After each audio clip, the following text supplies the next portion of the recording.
Y bien, estamos con Ernesto Ráez, quien es asesor del ministro del Ambiente, o del ministro del Ambiente, efectivamente, para conversar acerca de qué está pasando en el combate a la minería ilegal, que es una de las grandes gestas, digamos, que tiene que emprender nuestro Estado, simplemente para establecerse, para ser en el territorio, ¿no?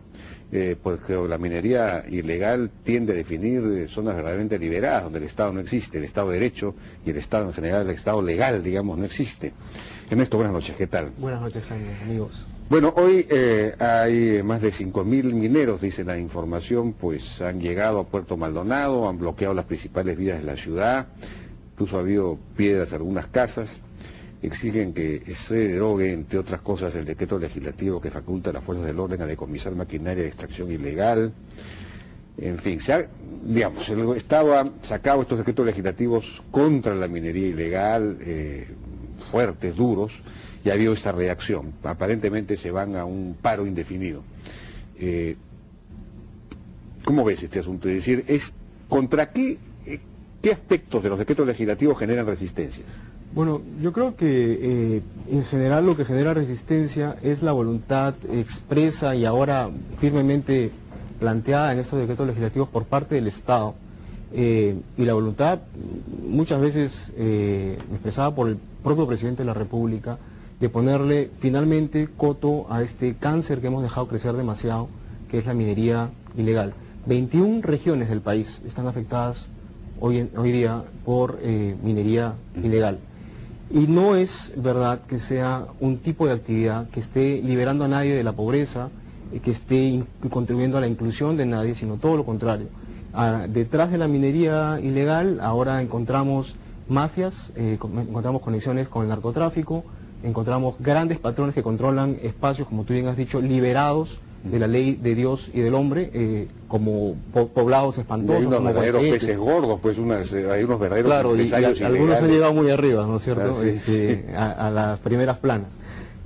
Pero, Jaime, lo que creo que es el mensaje fundamental que tenemos que dar desde el Estado es que esta represión de la minería ilegal y de la delincuencia y el crimen organizado que están asociados forma solamente una parte de la estrategia del Estado para atender a la pequeña minería y la minería artesanal. Nosotros no confundimos al pequeño minero, al minero artesanal, con el minero ilegal. Esas son dos cosas diferentes que se han mezclado de una manera espantosa, desafortunadamente. El Estado tiene una deuda enorme con el pequeño minero y con el minero artesanal, porque lejos de facilitarle que lleve a cabo una actividad digna, formal, que lo ayude a salir de la pobreza y prosperar, le ha puesto una serie de trabas a lo largo de los años. Hoy en día formalizarse puede llevar 3 años y medio, puede llevar 4, puede no llegar nunca. Entonces, los dos pilares de una minería artesanal y de pequeña escala, sostenible, inclusiva, gobernable, no son solamente la represión de la minería ilegal y el delito asociado, sino también y sobre todo el fortalecer la capacidad del Estado para formalizar, para ordenar el territorio de la minería pequeña y artesanal. Pero ninguno de los decretos legislativos va en esa línea, creo, ¿no? No, porque la ley que delega facultades legislativas al Ejecutivo, la ley 29815, se concentra en uno de los aspectos inescapables del problema, claro, que es la ilegalidad y la delincuencia. Declara la minería ilegal como delito. Claro, hemos modificado el Código Penal y ahora se tipifica el delito de minería ilegal, ¿no es cierto? Y luego, básicamente es eso, luego se establece una estrategia, se fortalece a la SUNAT para perseguir a los insumos químicos que van a la minería ilegal. Así es, el mercurio, el cianuro y el combustible, porque se utilizan pues ingentes cantidades de combustible en zonas como Madre de Dios, que tienen un parque automotor que es una fracción del de Lima, se consume más gasolina que en Lima, ¿no? Claro. Y bueno, luego se autoriza la destrucción de las máquinas, las dragas, este tipo de máquinas, Así ¿no? es. Los métodos vedados, digamos. Todas aquellas artes mineras que están en el lecho de los ríos o que están en lagunas y las cochas famosas de la Amazonía están completamente vedadas, porque allí el daño es instantáneo, es inmediato y es totalmente irrecuperable, ¿no es cierto? Si destrozaste el fondo del río, eso corre río abajo y nunca lo puedes solucionar. Entonces es un daño inaceptable. Bueno, y además creo que se permite la incautación, en fin, de los bienes, creo que había problemas por ese lado, no sé cómo lo han resuelto. Pero hubo un embate, una ofensiva del Estado muy importante hace unos meses, ¿no es cierto?, en Madre de Dios. Entró la Fuerza Armada en combinación con la policía, en fin, para tratar de aplicar el decreto legislativo, decreto de urgencia 012. El 012 y otros que salieron también en Puno. Pero luego el presidente del gobierno de Madre de Dios, del gobierno regional, salió a decir hace 2 o 3 semanas que eso fue prácticamente flor de un día, porque entró el ejército, tuvo un pacto muy fuerte, contundente, pero luego, al parecer, pues la selva volvió a crecer. Es decir, han retornado incluso en mayor número los informales, los ilegales, a ocupar zonas indebidas. Es decir, no ha servido para nada. El Estado no ha podido, digamos, mantener el esfuerzo. Sí, yo no creo que no haya servido para nada. Yo creo que desde ya 3 años atrás, por lo menos, tú recuerdas que el ministro Brac se compró este pleito en un gobierno pasado.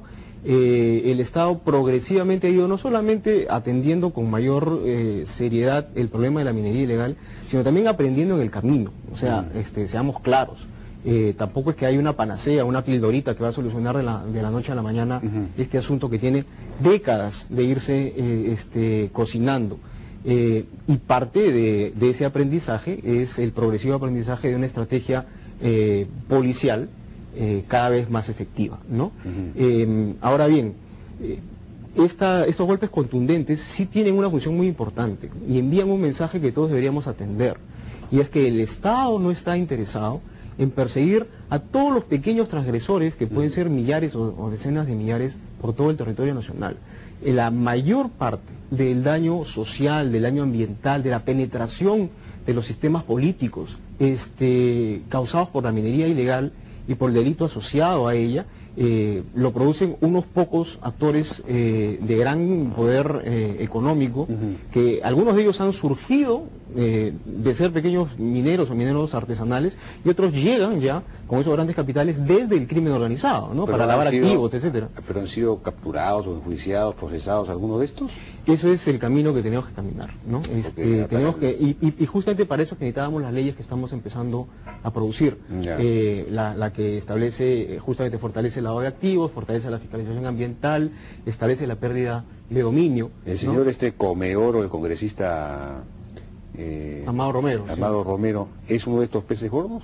Yo diría que sí, y la prensa lo ha ido descubriendo, ¿no es cierto? Es una persona que tiene aparentemente varias concesiones, y a través de socios y familiares llega a tener más. Entonces, esa es una de las maneras de quebrar la ley, de hacer la trampa a la ley del pequeño minero, del minero artesanal, ¿no es cierto? Que en principio es una persona que tiene una pequeña concesión y una pequeña capacidad económica, tiene que ser, se sustenta de ella, ¿no? Expulsado pues de las bancadas de Gana Perú cuanto antes, ¿no? Bueno, pero luego de que intervino la Fuerza Armada y las fuerzas policiales, se dio este golpe contundente, no ha habido aparentemente seguimiento en la tarea de formalización. Ese es el desafío más grande, y es un desafío muy grande porque implica un trabajo muy coordinado de muchos sectores del Estado, y como todos sabemos, el Estado peruano no tiene costumbre de trabajar intersectorialmente, ¿no? Estamos en ese camino, sin embargo. Esa es la idea, esa es la intención, esa es la voluntad. Pero hay una estrategia unificada, un comando único. Ahora que hablas de es un esfuerzo multisectorial. Se está manejando esto como así como se lucharía contra el narcotráfico, donde tampoco hay, que yo sepa, porque de vida no tiene ningún manejo. Eso depende, finalmente no se sabe de quién, el ministro del Interior. Bueno, yo no sé sobre de vida mayor cosa, pero te puedo contar lo que venimos haciendo, ¿no? Dada la ley 29815 que delega estas facultades legislativas, la presidencia del Consejo de Ministros estableció una comisión multisectorial que en principio está formada por viceministros, pero que además tiene grupos técnicos que son delegados, ¿no? Asignados por cada ministerio, y hemos estado construyendo estas leyes multisectorialmente. Y nadie tiene por qué imaginarse que esa es que son unas asambleas particularmente sencillas de manejar, ¿no? Es complicado, es bien complicado, pero en el proceso estamos aprendiendo. Y una de las cosas que emergen, de los aprendizajes que emergen de este esfuerzo legislativo, es justamente que con legislación represiva no basta. No vamos a solucionar el problema, solamente estamos actuando sobre el efecto, pero no sobre la causa. Entonces, yo espero sinceramente que muy pronto vamos a estar construyendo la misma capacidad legislativa y de colaboración para lo que es no solamente la formalización, sino el ordenamiento de la pequeña minería y la minería artesanal, porque cosas como recuperar el imperio de la ley en estos poblados mineros no tienen que ver mayormente con la formalización, tienen que ver con que el Estado esté presente para poner escuelas de calidad, para darle seguridad a los oficiales de gobierno, para acabar con los prostibares llenos de menores de edad, para meter a todos los prontuariados que están ahí refugiados en esos poblados a la cárcel, etcétera, etcétera, etcétera. Entonces, una cosa muy importante, los mineros no son los únicos que ocupan el territorio nacional y que tienen legítimo derecho de solicitar protección para su actividad. En Madre de Dios tú tienes agricultores, tú tienes concesionarios forestales, tú tienes indígenas, tienes operadores turísticos, tienes comerciantes. Toda esta es gente que ha respaldado explícitamente al Estado en el proceso de intervención que estamos planteando. Bueno, pero me imagino que se necesita entonces un plan integral, un plan para poder llevar el Estado a estos sitios y para poder formalizar, etcétera. Me imagino que falta gente, falta capacidad, si no tenemos la suficiente... Así es, lo que hemos encontrado es capacidades extremadamente débiles, por ejemplo, para la fiscalización, ¿no? Claro. Y eso explica en cierta forma por qué es que tenemos procesos de formalización tan complicados. ¿Y se van a complicados? fortalecer esas capacidades o no está presupuestado? Eso es no hay un presupuesto inmediato, no hay un presupuesto inmediato, pero tenemos muy claro que es necesario. Ahora, algunas señales positivas. Acaba de salir el decreto 1003, que es el que establece el control de la SUNAD y el Ministerio de Transporte y Comunicaciones sobre los insumos que se utilizan en minería ilegal. Y allí ya hay un dispositivo que establece un fondo nuevo, ¿no? La capacidad de la SUNAD para transferir hasta 10 millones de soles para fortalecer la capacidad fiscalizadora del Ministerio Público y de la Policía Nacional. Además, si esto se hiciera bien, toda esta minería, digamos, artesanal o pequeña minería, empezaría a pagar impuestos, me imagino. Entonces eso debería ser rentable para el Estado, es una inversión. Así es. Bueno, no tenemos más tiempo, pero sin duda el tema es complicadísimo. No se va a resolver simplemente con represión, como bien dice Ernesto Ray, se necesita un esfuerzo integral. ¿Será el Estado peruano capaz de realizar este esfuerzo complejo, difícil, que además requiere fortalecimiento institucional en el propio Estado? ¿Su propio establecimiento en el territorio? Yo creo que sí, y yo creo que además tenemos todos que apoyarlo. Bueno, sí, mi apoyo por lo menos moral y con mis impuestos. Bueno, muchísimas gracias Ernesto Ray por su participación en la Hora AM.